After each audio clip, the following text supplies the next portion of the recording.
I'm Rachel Griffith, and I live in Kenya, East Africa, where I'm a missionary there with me and my husband and our kids.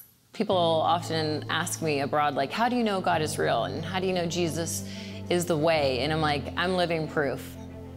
I would say from a young age, I felt like there was like a hole inside of me, and I was searching consistently to find purpose or significance or importance. And in that pursuit, it led me down a really dark path.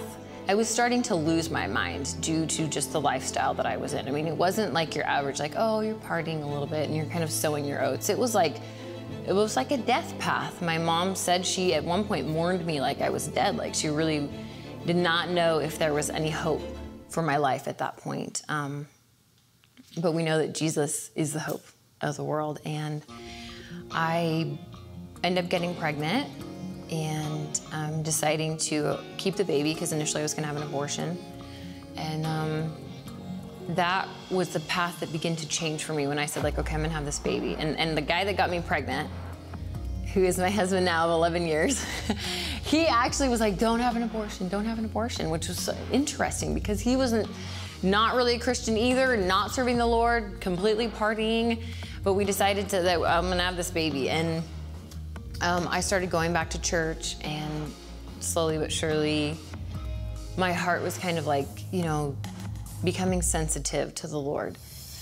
I first started taking a class called Knowing God Intimately, and it was an exploration into the heart of God. When I began to truly understand what He had done, I began to find a freedom that lasts to this day. I didn't no longer identify with the sin and the shame and the guilt. I began to identify with Jesus and what He had done for me. We both just completely gave our hearts to the Lord, and we said at that moment, Lord, whatever you have, we'll do it. Whatever you want from us, we'll do it.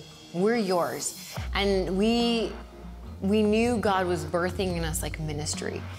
And we didn't know exactly in what aspect that was, but we just began to take the steps that God gave us. And we've now been there 4 years in doing, you know, full-time missions work, full-time ministry across East Africa. And like I said, we've been in India, and it's amazing, like how you can go from being a complete like wreck of a person, you know what I mean? We had nothing.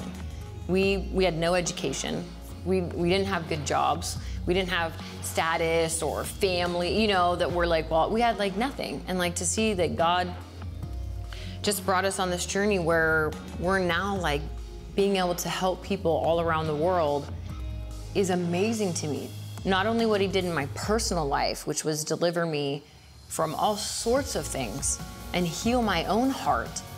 You know what I mean? Like that's part of my testimony, and I embrace it, and I'm like, wow, I'm the person I am today, and God has like used that and helped me reach so many women, but I don't live with any regret or guilt or condemnation in my life. You know what I mean? I'm completely free and a daughter of the Most High, and God is just continuing to expand like our reach around the world. And I look at Kenneth and Glory, and I'm like, they were willing to take the steps that God gave them. Did they know that Willie and Rachel Griffith would be like missionaries in Africa because of that, you know, that obedience and them committing their lives to do, hey, just whatever God gave them. You know what I mean? And to me, it's like, Lord, that's the commitment in my heart. Lord, whatever you've given me, I will do it. And I think if it's, you know, we can't view it as small because we don't know what that small step will lead to in the lives that will impact. Like we have one opportunity, we have one life to live it all out for Jesus. Let's do that. Let's make it count, you know what I mean? Because in the end, that's what matters. It's eternity that we're living for.